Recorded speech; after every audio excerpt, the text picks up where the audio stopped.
Olá pessoal, eu sou o Rafael, professor de vocês da disciplina de Comunicação Visual para Web e também profissional da área de arquitetura de informação como freelancer em alguns projetos de internet. E em função disso eu vou passar para vocês hoje um pouco da metodologia que eu aprendi com alguns estudiosos da arquitetura de informação, como o Guilhermo Reis, professor lá da USP, né? Que desenvolveu um método com algumas etapas, né? A primeira etapa que eu utilizo nos projetos que eu trabalho em web é a pesquisa ou diagnóstico. A pesquisa é o momento onde a gente vai entrar em contato com o cliente para levantar dados, entrevistar pessoas da empresa e usuários do site, do futuro site ou intranet, e fazer todo um diagnóstico de itens que são necessários ao projeto. Em função desse diagnóstico inicial, que a gente pode delimitar quantas pessoas vai entrevistar, tem sites que eu entrevistei já 12 pessoas, outros que foram quase 20 pessoas, a gente vai pegar os dados, reunir e fazer a segunda etapa do nosso processo. Para essa segunda etapa, ainda na etapa número 1, no diagnóstico, a gente também faz o benchmark. O benchmark seriam os sites de referência, pesquisar sites de referência daquele tema que a gente vai abordar no site que a gente está fazendo. Depois de tudo isso reunido, né, no diagnóstico, é feito um documento de diagnóstico e apresentado para o cliente com esses itens. Em seguida, na segunda etapa, o cliente avalia esse documento, dá o seu feedback e a gente então faz um documento de prognóstico, que vai então definir especificamente daquilo tudo que foi levantado, o que o cliente vai querer efetivamente implantar no projeto. O prognóstico é um outro documento entregue para o cliente, que fica também com a equipe, né, de trabalho, que vai definir o número de pessoas envolvidas no projeto durante as suas etapas, né, desde de projetar o site como um todo até a implementação e depois para continuar o processo na manutenção do site, né? Na etapa de prognóstico é o momento também da conceituação, que é onde a gente vai pegar todo esse material de pesquisa e definir com o cliente qual é o objetivo específico do nosso site, ou objetivos, né? Pode ter mais de um, sendo que um deles vai ser o principal. Esse prognóstico também é o momento da gente fazer a correção do orçamento. Se a gente tinha um orçamento inicial previsto, a gente vai agora, com as ferramentas e funções que o cliente realmente quer executar, a gente vai pegar e fazer um ajuste desse orçamento e apresentar novamente para o cliente agora com um orçamento mais próximo do real. Passando a etapa de prognóstico, aprovado pelo cliente então todas as ferramentas e o cronograma, é nessa etapa número 2, que a gente fecha então o cronograma de realização do site, a gente vai para a terceira etapa, que é a especificação. A especificação é onde a gente vai fazer toda a documentação que vai dar apoio ao projeto. A documentação ela tem os wireframes, que são linhas e quadros, são o posicionamento inicial dos elementos que vão estar no site, né? Os links, né? Onde vão ir as imagens, que é uma orientação para o designer, para a pessoa que vai desenhar o site, ou para a gente achar algum modelo de um gerenciador de conteúdo que já existe, como o Joomla ou como o WordPress. Que vocês não conhecem, é bom que vocês conheçam também. Essa documentação inclui também o SiteGrama. O SiteGrama ele pode ser feito, por exemplo, no PowerPoint ou em outros softwares específicos, tá?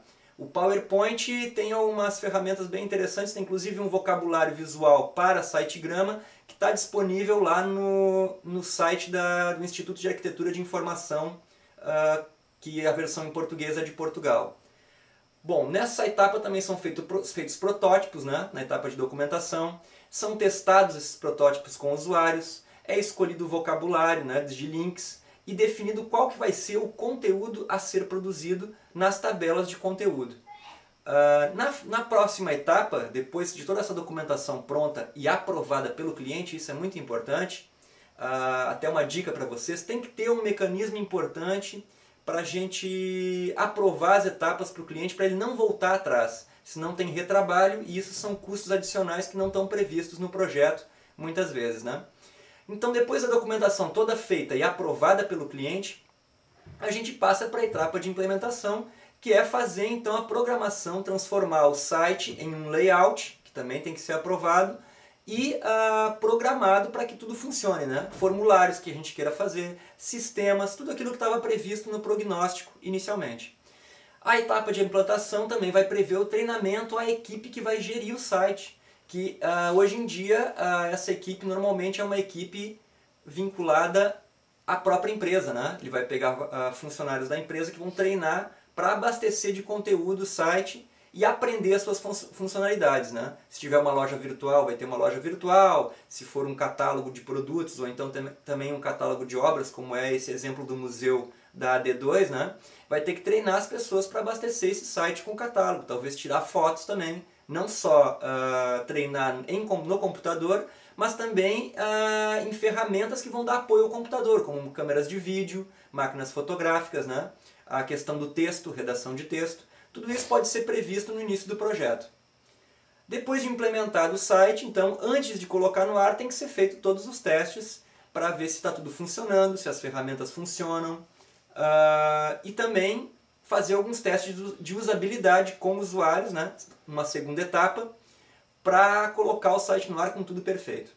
E por fim, depois que está o site no ar, a gente ainda fica um período após, né, como sugestão para o cliente, fica os profissionais envolvidos para fazer uma avaliação junto ao cliente e os usuários, se o projeto deu certo e se não precisa, depois de um tempo, dali a uns 3 meses ou até um ano, fazer uma renovação de alguns itens que não estão bem resolvidos ou que se não demonstraram bem resolvidos depois de na estreia do site, né?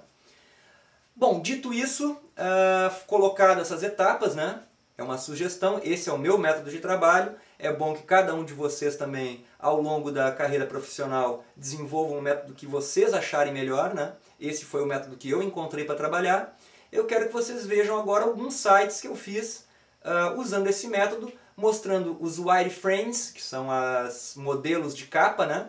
Só os esquemas, linhas e quadros, como foram os wireframes e como ficou o site no final. Tem o site do PPGE, do Programa de Pós-Graduação em Educação da UDESC, né? PPGE UDESC. Vocês vão ver aí o wireframe e o site como ele ficou no ar. Sempre tem algumas diferenças que são adaptações do projeto, né? No caso do PPGE foi usado o Joomla, ele é feito em Joomla. Depois também tem o site da ETS, Energia, Transporte e Saneamento, que teve um processo muito bacana envolvendo seus colaboradores. Foi feito então o wireframe e depois feito o layout e colocado o site no ar, com animação e tudo. Quem quiser conferir também diretamente no endereço, o site está no ar, todos esses sites estão no ar até hoje. Também é bem interessante ver como o pessoal se envolve, como é bacana quando os funcionários têm as suas opiniões respeitadas no projeto e como eles acham legal isso. E todo mundo curte no final, diferente da gente dar a opinião sem consultar o cliente. E por fim, tem o site também da Associação Ambientalista Comunitária e Espiritualista Patriarca São José, a ACEPS, que foi o site que eu fiz o projeto no meu mestrado. E também vocês estão vendo aí agora o desenho de como foi projetado junto com os seus colaboradores, os seus sócios, e como ficou no final. Ok? Um abraço então para vocês, tudo de bom, boa prova, espero ter ajudado com esse videozinho.